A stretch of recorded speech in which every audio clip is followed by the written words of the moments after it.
LA Theatre Works presents A Hero's Journey. Play arrangements by Mark Richard. Poems and prose by Tess Gallagher and Raymond Carver. Directed by Mark Richard. Starring John Mahoney and Kelly Nespor. Through monologues and poetic interludes, we learn the story of the final year of Raymond Carver's life, when he was struggling to finish his book, A New Path to the Waterfall.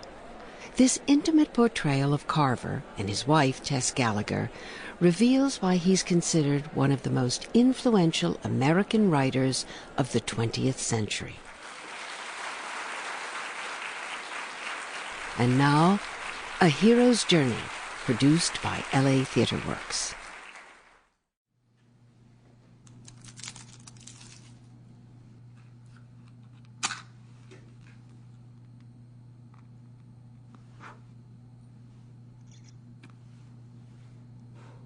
What the doctor said. He said... It doesn't look good. He said... It looks bad, in fact. Real bad. He said... I counted 32 of them on one lung before I quit counting them. I said I'm glad. I wouldn't want to know about any more being there than that. He said... Are you a religious man? Do you kneel down in forest groves and let yourself ask for help? When you come to a waterfall, mist blowing against your face and arms, do you stop and ask for understanding, those moments? I said, not yet, but I intend to start today. He said... I'm real sorry. He said... I wish I had some other kind of news to give you. I said, amen. And he said something else I didn't catch, and not knowing what else to do, and not wanting him to have to repeat it, and me to have to fully digest it, I just looked at him for a minute, and he looked back. And it was then I jumped up and shook hands with this man who'd just given me something no one else on earth had ever given me. I may even have thanked him, habit being so strong. Ladies and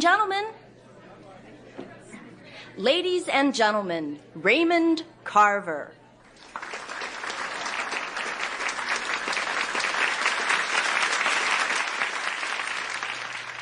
The first time I saw Ray read, in Dallas, in November 1977, he got up there and read a story, and I just took a deep breath and said, wow, that is some writer, some man.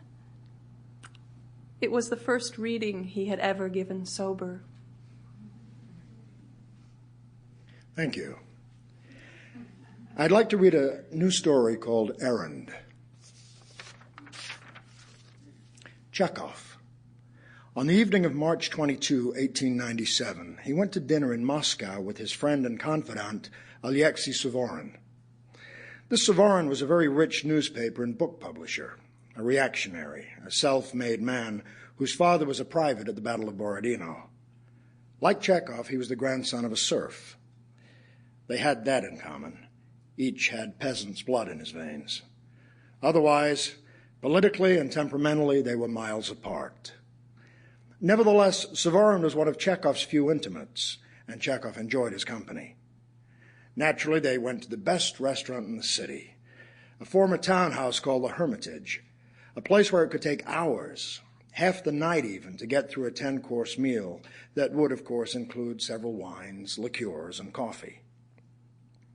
Chekhov was impeccably dressed, as always.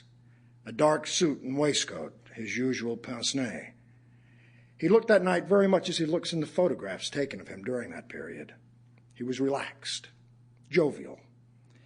He shook hands with the maitre d', and with a glance took in the large dining room. It was brilliantly illuminated by ornate chandeliers, the tables occupied by elegantly dressed men and women. Waiters came and went ceaselessly. He had just been seated across the table from Suvorin when suddenly, without warning, blood began gushing from his mouth.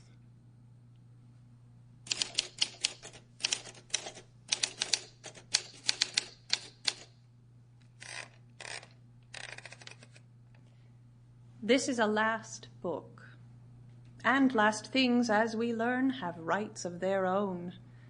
They don't need us. But in our need of them, we commemorate and make more real that finality which encircles us and draws us again into that central question of any death. What is life for? I've always squandered. It was almost a law, Carver's law, not to save up things for some longed-for future, but to use up the best that was in him each day, and to trust that more would come. Sunday night. Make use of the things around you. This light rain outside the window, for one. The cigarette between my fingers. These feet on the couch. The faint sound of rock and roll. The red Ferrari in my head. The woman bumping drunkenly around in the kitchen. Put it all in. Make use. Even the packaging of the cigarettes he smoked bore the imprint of his oath in the imperative. Now. This was an injunction that would bear down on us with increasing intensity as we attempted to finish this book. In an episode eerily like that which preceded the death of Chekhov, to whom he had recently paid tribute in his story, Errand, Ray had been diagnosed with lung cancer after spitting up blood in September 1987. Woman bathing. Natchez River, just below the falls, 20 miles from any town. A day of dense sunlight, heavy with odors of love. How long have we? Already your body, sharpness of Picasso, is drying in the highland air. I towel down your back, your hips with my undershirt. Time is a mountain lion. We laugh at nothing. And as I touch your breasts, even the ground squirrels are dazzled. There would follow 10 months of struggle, during which the cancer would reoccur as a brain tumor in early March. After twice swerving away from recommendations for brain surgery by several doctors, he would undergo 8 weeks of intense full brain radiation. After a short respite, however, tumors would again be found in his lungs in early June. Hummingbird. For Tess. Suppose I say summer. Write the word hummingbird. Put it in an envelope. Take it down the hill to the box. When you open my letter, you will recall those days and how much, just how much I love you. These are the facts of the time. Enough to have made realists out of us, if we hadn't been realists already. Nonetheless, much as Chekhov had kept reading the train schedules away from the town in which he would die, so Ray kept working, planning, believing in the importance of the time he had left, and also believing, through some loop in fate, he might even get out of this. When hope is gone, the ultimate sanity is to grasp at straws. An errand list I found in his shirt pocket later read, eggs, peanut butter, hot chalk, and then, after a space, Australia, Antarctica. I wish I had a while. Not 5 years or even 3, I couldn't ask for that long, but if I had even a year, if I knew I had a year.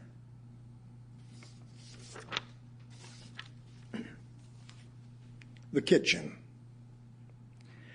At Sportsman's Park near Yakima, I crammed a hook with worms, then cast it toward the middle of the pond, hoping for bass. Bullfrogs scraped the air invisibly.